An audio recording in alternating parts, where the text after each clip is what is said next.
Hey, everybody, it is Tech Tuesday, and do you know how to read an SEO audit? That's what we're going to be talking about today on Traffic Keys. I am your host, Atiba. And if you are a business owner who is looking to drive more traffic, more eyeballs to your website and create more leads in an organic way, you're in the right place because I'm here to teach you the 3 keys to generating traffic. That's what we discuss every single day. And today we're talking about an SEO audit. Now, we started this last week for part 1. This is part 2. We're going to do several parts of this for the next few Tuesdays, and we're breaking down an audit. And the audit I'm going to show you is actually a pretty basic one. Okay. And not all audits are created equal. Quite honestly, most of the audits that we do for our clients are way more in depth than this, and cover a ton of different stuff. However, that doesn't make them better for you, because there is such a thing in this audit world of information overload. Because I can tell you a ton of things that are right and wrong and about your website, but not all of them need to be fixed. At least not all of them need to be fixed right now. And so, having more information isn't always best if you can't figure out how to prioritize the information. So we're starting going through this simple audit because it does provide some good information to you, okay, that you can use for your website to make some major strides, even just starting out. Okay, before we get into some of the really heavy hitting and detailed stuff. But enough of my talking about that and setting it all up. Let's jump right in to where we were from last week. Okay, so this is the audit. This is the audit report here, and the client is kind of blacked out. And we went through last week and talked about each of these different components that they're rating on here for the audit. And today we're going to delve into them some more. And so we're going to start off with the on page SEO. All right. So I'm going to scroll down here to that part of the audit and the on page SEO, guys. This is what's actually going on your page and what the user actually sees. Okay. That's what on-page SEO is talking about. And again, this is a very basic on-page SEO of this homepage, at very basic on-page SEO audit of this home page. Whew, got it out. There it is. All right. So first, we're going to start off with talking about your HTML header. And let me also say this too. Some of this stuff I'm saying it's really basic, and you may be looking at this and like, yeah, I don't know what any of this stuff is. What the heck is a meta description tag and that type of thing? And that's kind of my point. My point here isn't so much that you absolutely need to know what this is, but you do need to know that this exists. Because for most of you, you've got a web developer. You're not your own web developer. You've got a web developer, and you need to be able to say to the web developer, hey, is our title tag optimized? Is our meta description optimized? Okay. You don't need to know how to do it, but you do need to know that these things exist and that they are important. Okay. So the first one is the title tag. The title tag is one of the most important things for on-page SEO because that is the title of this page. That's what shows up in search engines when someone bookmarks the page, if people still do that. I'm not even sure. I know I bookmark pages, which I then often wonder why I did, because then I can never find the bookmark, but that's a whole nother issue. But if people do bookmark the page, that's what shows up in the bookmark that they bookmarked. That's what Google uses to know, okay, what are you saying this page is all about? And when they display you in the search, that's what they put in the search result is your title tag. Okay, so we see here, this one has a green check mark, so the title tag is good. Meta tag description. This one has a meta tag description, but it's too long. That's what this is saying here. So it's supposed to be between 70 and 320 characters, and this one is 342. Okay. So that's something that the developer ought to fix and change. Shorten this by 22 characters so that it fits within the desired limits. And those desired limits are really set by Google because they only display up to 320 characters in their search. So if your description is 342, then they're going to cut it off. So that's why you do it. Okay. Moving on, looking at some more things here. We've got body content, the header tags. This gets into some of the weed stuff, but in terms of how the pages is set up and what's important. So there needs to be a hierarchical structure.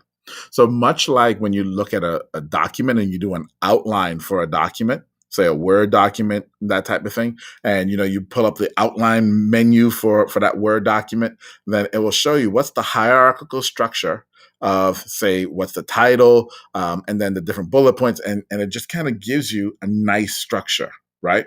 Well, your header tags do the same thing for your website. So things that are in your H1, those are the biggest, most important things. And really, they tell you should have one per page. There are reasons why you can get away with more than one, but you really should have one per page. So this is the one big thing. And then H2s could be your subpoints. And then H3s are subpoints to the H2s. You can start to see the cascading that's happening here, all the way down to H6. And the H stands for header again. Right? So you have 6 different levels of headers that you can use. So this here is showing what your header frequency is. The most important thing here is every single page must have an H1. You don't have to have a 2, 3, 4, 5, or 6. But if you don't have an H1, Google's going to ding you. Period. Dot.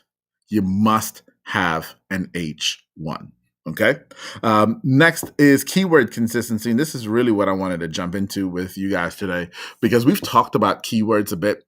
We do that on Saturdays. We've been doing it the last few Saturdays. If you've missed those videos, go back and see some of those as we're talking about understanding keywords. Okay. And I think it was 2 Saturdays ago, we talked about that when you're looking at keywords, one of the questions that you have to ask is, what does Google believe are keywords that should be associated with my website? Not what do we believe are keywords that should be associated with my website, but what are the keywords that Google believes?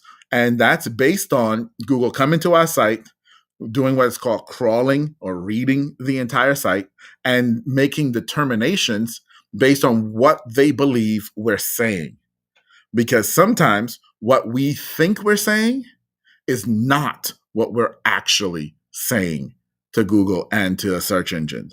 So here, with this particular site, you'll see that the word family shows up 10 times, healthcare 9 times, choice 8, etc., etc. Cookies 5 times. Don't know. Maybe cookies is a word that they care about.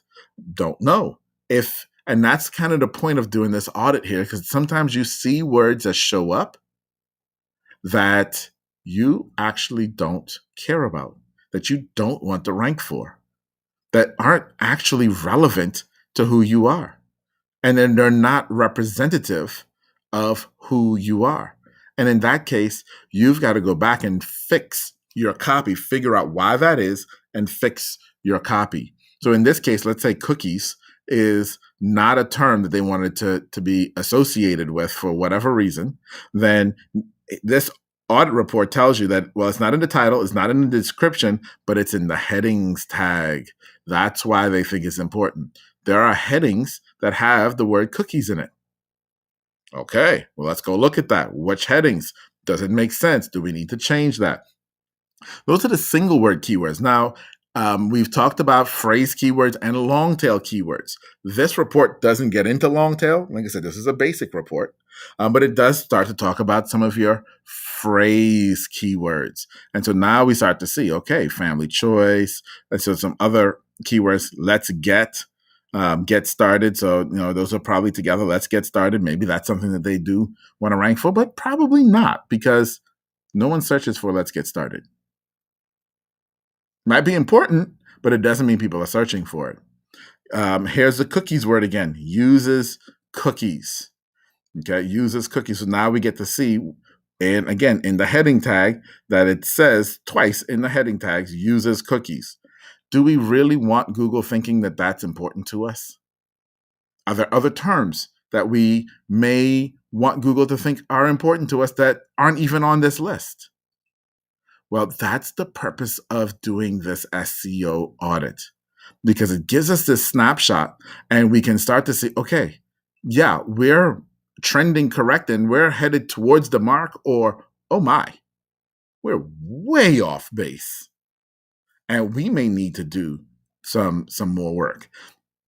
Okay, moving down a little bit, and we're going to stop right here. It talks about the amount of content and image alt attributes. Image alt attributes are really, really crucial, and they're going to become even more crucial. And what this is that when you put an image on your page, there is an option that you can put what's called an alt text, an alternate text.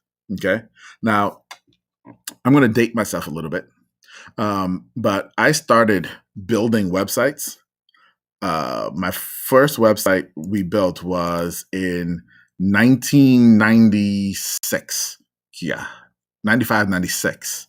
And back then we were using Notepad to do it. Okay. We were using Notepad to build websites, and a lot of browsers didn't have the capability to actually show images back then. And so there was this option called the alt text or the alt attribute. And that allowed us to say, okay, we put in an image, but if they can't show the image for whatever reason, then put this text instead that described what the image was. Okay.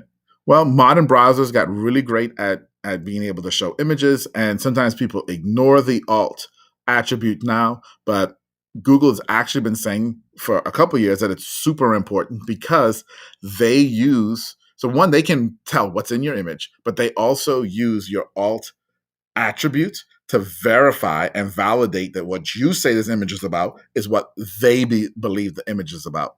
So that way it will actually show up in Google image search, which is a whole nother animal and a whole nother conversation. Okay. So guys, wanted to take this time today to kind of run through some of this here with you guys. I'm showing you in this audit here some of the things in a basic audit that come out. And it's really important as we look at, are these phrases, are these keywords things that we actually want to be known for? Now, this doesn't even talk about ranking at all. It doesn't tell you where you show up in search for those keywords or phrases. It just shows you that you may show up in search for those keywords and phrases. That's an even bigger discussion of where you actually rank and how you move rankings. But before we even get to that conversation, you've got to know, and that's one of the things that an SEO audit does for you, is it will help you know, it will show you where and what Google thinks of your site, and how it looks at your site, and different things that you may need to fix, and what it believes your site is all about. Okay, so very important. If you've never had an SEO audit done on your website, it's time. That's part of why I'm doing this, is because I want you to know it's time. And so if you don't know how to get one, or if you need one, send me a message. Okay, either in the chat or hit me on DM or what have you. All right, and I may be able to help you get an audit for your website. But it's time. You need to know what you look like. It's kind of like your credit report. You gotta know what's there. You gotta know what's there. Okay, because if you don't know what's there will hurt you. All right, guys. This has been a tip again for Traffic Keys. I hope this was helpful for you. If it was, drop me a comment, drop me some likes, let me know. Would love to hear from you guys. I will see you.